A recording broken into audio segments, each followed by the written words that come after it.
Bismillahirrahmanirrahim. Assalamualaikum warahmatullahi wabarakatuh. Alhamdulillahirabbil alamin wa bihi nasta'in ala umurid dunya waddin. Asyhadu an la ilaha illallah wa asyhadu anna Muhammadar Rasulullah. Ya ayyuhallazina amanu kutiba alaikumus syiyam kama kutiba alal ladzina min qablikum la'allakum tattaqun. Puji syukur kita kehadirat Allah Subhanahu wa taala yang mana alhamdulillah pada Ramadan yang ke-20 ini kita masih diberi kesempatan dalam keadaan sehat walafiat untuk bisa beribadah dengan sempurna. Dan tentunya kita berharap sampai Syawal nanti kita tetap dalam keadaan sehat dan bisa bertemu dengan Ramadan yang lainnya. Amin, amin, ya rabbal alamin. Salawat dan salam tak bosan jualah kita kirim buat junjungan alam, yakni Nabi besar kita, Nabi Muhammad sallallahu alaihi wasallam. Allahumma sholli ala Sayyidina Muhammad wa ala ali Sayyidina Muhammad. Semoga dengan seringnya kita berselawat kepada beliau, kita akan mendapat syafaatnya di yaumil mahsyar nanti. Amin, amin, ya rabbal alamin. Baiklah, pemirsa live streaming Pondok Pesantren Darut Nahdhah yang berbahagia, semoga semuanya selalu dalam keadaan sehat. Untuk pengajian pengantar berbuka kita sore ini, Umi mencoba membahas tentang apa saja yang bisa mengikis karang di hati. Kenapa Umi membahas ini? Karena hati adalah kontrol dari manusia.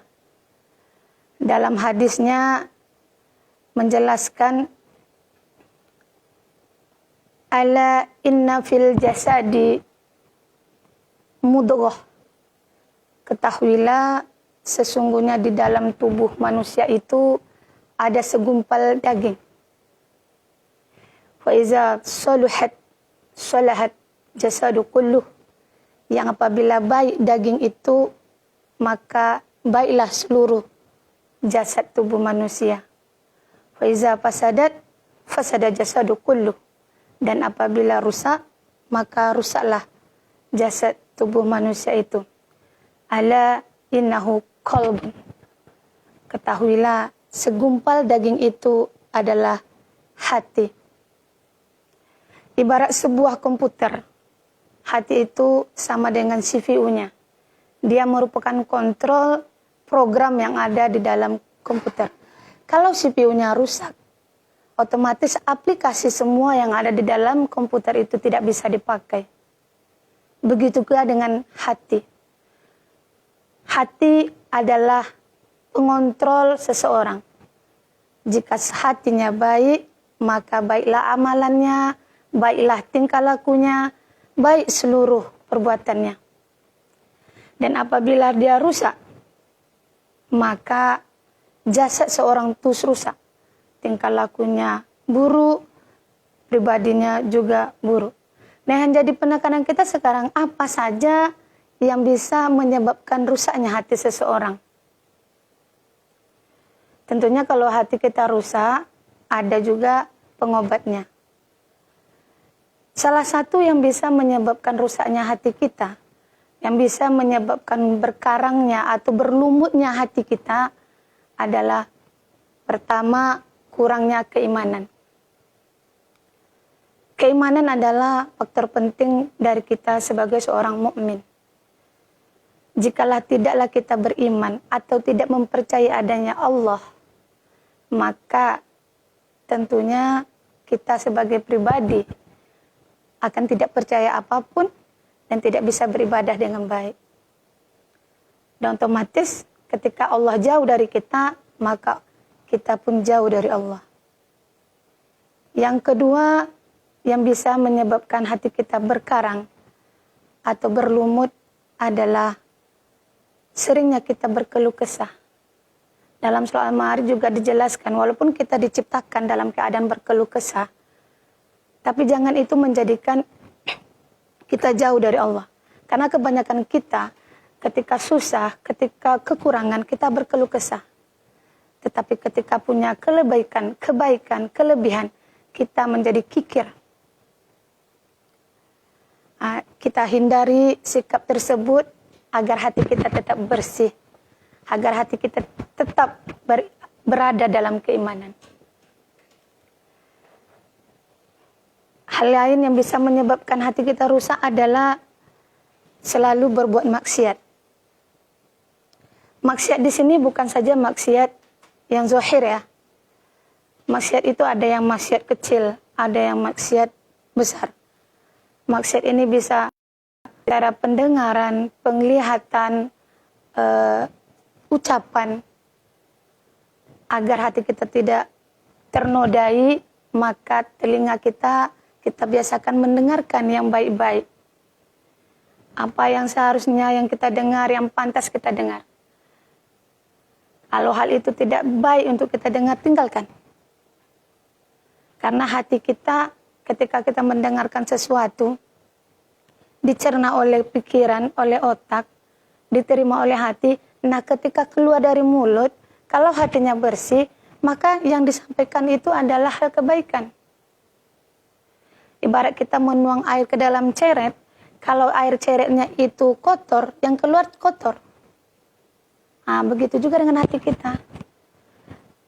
Kalau hati kita masih bisa memfilter kebaikan, hal yang jelek kita lihat, bisa disaring oleh hati, keluarnya tetap baik. Tetapi kalau hati kita kotor, yang dilihat oleh mata baik seharusnya, diterima oleh otak pun baik, tetapi karena hati kita penuh dengan hasad dan dengki, maka keluar dari mulut itu tidak akan baik. Kenapa? Karena hatinya mulai rusak.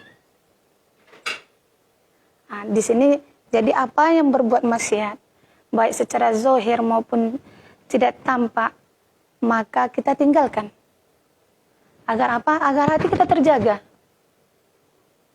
Kita bisa menjaga hati dengan meninggalkan maksiat.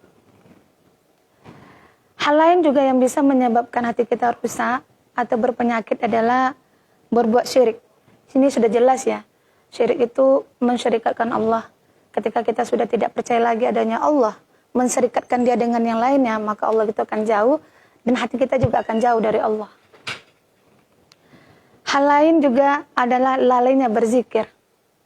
Lalainya berzikir ini, berzikir itu adalah mengingat Allah. Ketika kita lupa akan Allah, maka hati kita akan kosong.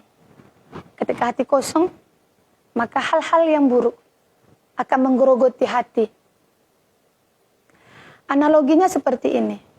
Kenapa kita harus menjaga hati agar tetap tawaduk kepada Allah, tetap dalam keimanannya? Ibarat seorang pengembala, dia mengembala ternaknya. Sampai di satu padang rumput yang luas, dia menjumpai satu pohon rindang, sebuah pohon rindang. Karena dia lelah, dia beristirahat di sana. Angin datang sepoi-sepoi, membuat si pengembala tertidur dengan lelap. Puas dia tertidur, tanpa sadar, ternaknya pergi. Ada yang ke perkebunan orang lain, ada yang menyeberang jalan, ada yang bahkan mendaiki bukit. Intinya ketika dia terbangun, dia tidak lagi menjumpai ternaknya. Begitu kan dengan kita. Ibarat ternak di sini adalah mata kita, tangan kita, kaki kita, telinga kita, ucapan kita. Jika tidak ada yang mengembalanya, maka dia kemana-mana. Telinga yang mendengar tidak yang tak pantas didengar, mulut melihat, mengucapkan ucapan yang tidak pantas diucapkan. Begitu juga mata, kaki dan telinga. Maka supaya anggota tubuh kita itu tidak pergi kemana-mana, pastikan hati kita itu dalam keadaan baik.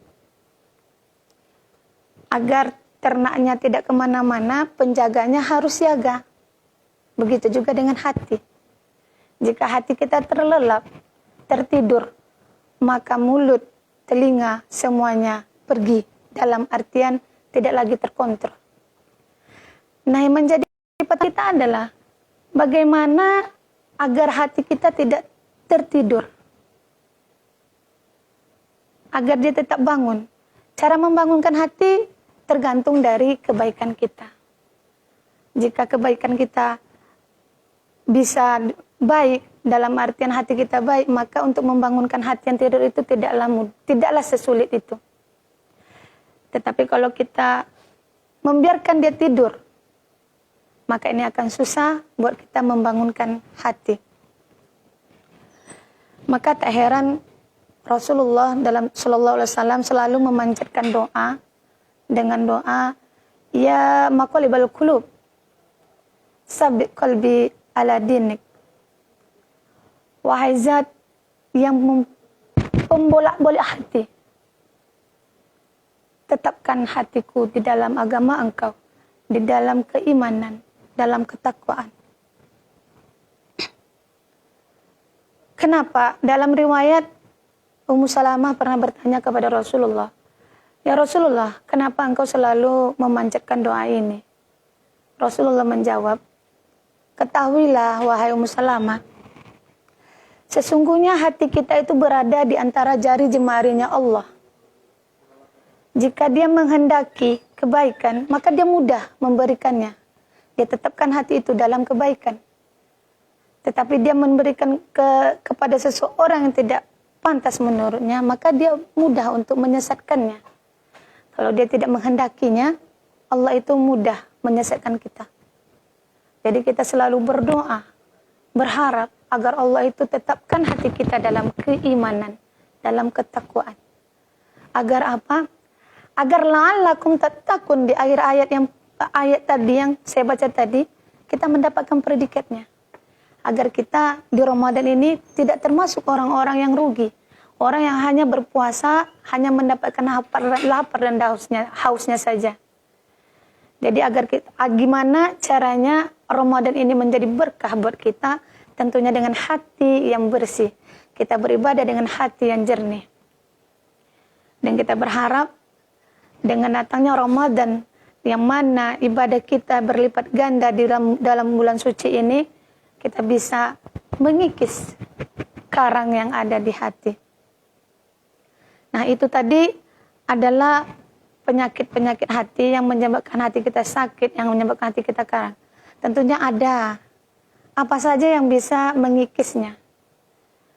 Di antaranya adalah qiyamul lail, mendirikan sholat malam. Dengan seringnya kita qiyamul lail, mendekatkan diri kepada Allah, tentunya hati kita mulai dekat dengan Allah. Memperbanyak zikir, mengingat Allah, mengingat kematian, karena semua kita akan kembali kepadanya. Insya Allah hati kita itu kembali bersih. Karena pada hakikatnya kita itu dilahirkan dalam keadaan fitrah, dan tentunya kita ingin kembali juga dalam keadaan fitrah. Hal yang lain juga adalah dengan memperbanyak puasa. Kalau Ramadan tentunya puasa wajib. Selain puasa wajib, kita anjurkan puasa sunnah. Dengan seringnya kita berpuasa, maka insya Allah hati kita akan bersih. Hal lain juga bisa mengikis sekarang ini adalah berkumpul bersama orang-orang soleh. Di sini kita bisa bercermin kepada mereka, melihat kepribadian mereka, agar kita juga bisa seperti mereka. Jadi kita berteman dengan orang-orang soleh, harapan kita adalah kita juga termasuk kepada mereka.